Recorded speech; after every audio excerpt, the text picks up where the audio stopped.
A very good morning, students. We are in our practical lecture, and in our today's practical, we will be doing Niggles calculation.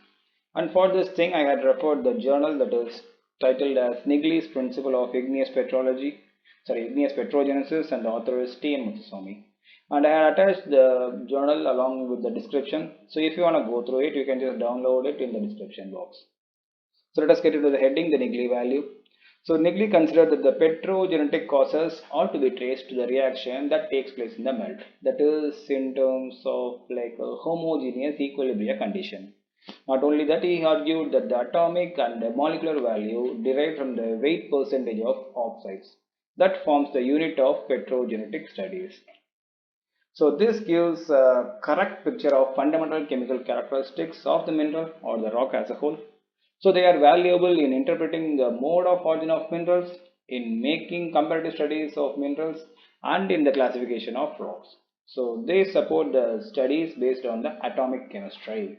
So that is what his consideration, and for that we will be considering four primary materials. That is the four primary constituents. They are the alumina. The second one is oxides of iron and magnesia. The third one is the lime, and fourth one is the alkali. So these are the four primary consideration things that should be considered in this calculation. So these four items are represented by symbols and the calculation are given below. That is, the very first step is the determination of molecular number. So the molecular number is equal to weight percentage by molecular weight into 1000. The same formula that what we had used in the CAP, the early calculation, right? So that is the very first step. And the second step is that we have to add some values, like we have to add Al2O3 and Cr2O3 and rare earth, and that should be grouped together as Niggles Al, Niggles symbol Al, right? And the second thing is that we have to multiply Fe2O3 into 2. Then we have to add the value with the FeO plus MgO and MnO. So the total will be written as Fm. Then we have to add CaO, SRO, BaO like in CaPW, and that will be mentioned as C in English symbol. Then we have to add Na2O plus K2O plus Li2O, and that should be mentioned as ALK. So the total molecular number of Al, Fm, C and ALK is mentioned as X dash. So after finding this, we have to convert the element into the percentage. That is by the formula Al is equal to m dash by x dash into 100, and Fm will be equal to n dash by x dash into 100, and C will be equal to p dash x dash into 100, as well Alk is equal to q dash by x dash into 100.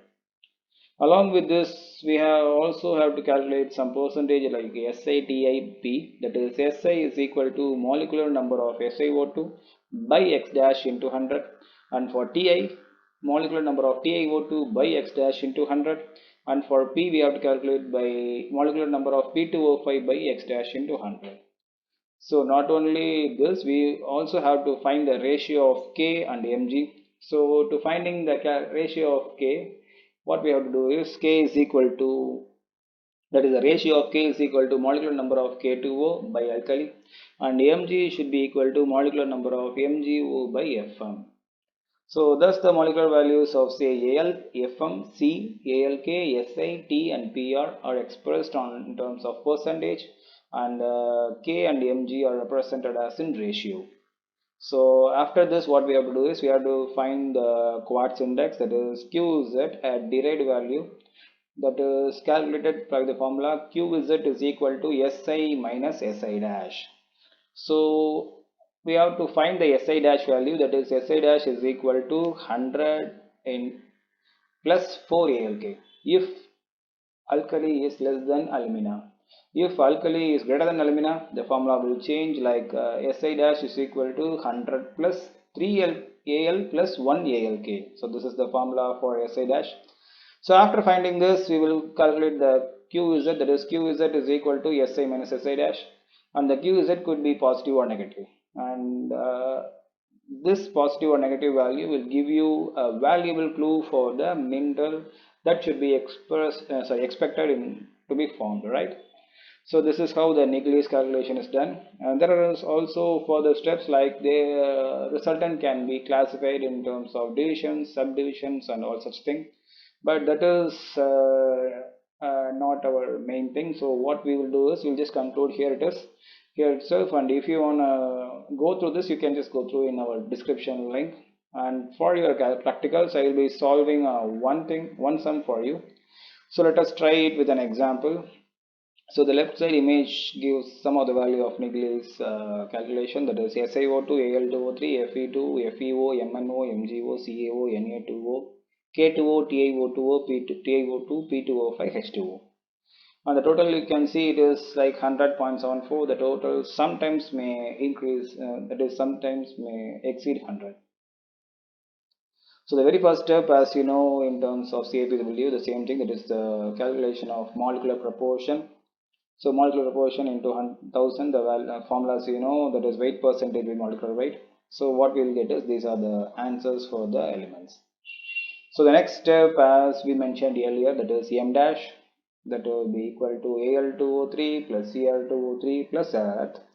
As there is no Cl2O3 and rare earth, we can just keep it as it is, the Al2O3. And the next step is we have to multiply it by Fe2O3 into 2. So the Fe2O3 what we have is 9.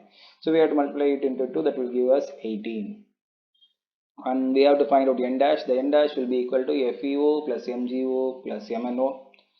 So here it is the N dash, that is 117. Then P dash is equal to CaO plus SRO plus BaO. As there is no SRO and BaO, we will just keep P dash as CaO itself. Then we have to calculate the Q dash, that is Q dash is equal to Na2O plus K2O plus Li2O. And after that what we have to calculate is X dash, that is X dash is equal to M dash plus N dash plus P dash plus Q dash. So we have to add all the four, and the X dash will be equal to 453. So the first step is over. Then we have to calculate the percentage, that is for AL, FMC and ALK. So as you know the formula, AL percentage is equal to AL value, that is 162 by X dash, that is 453 into 100, that is 36 percentage.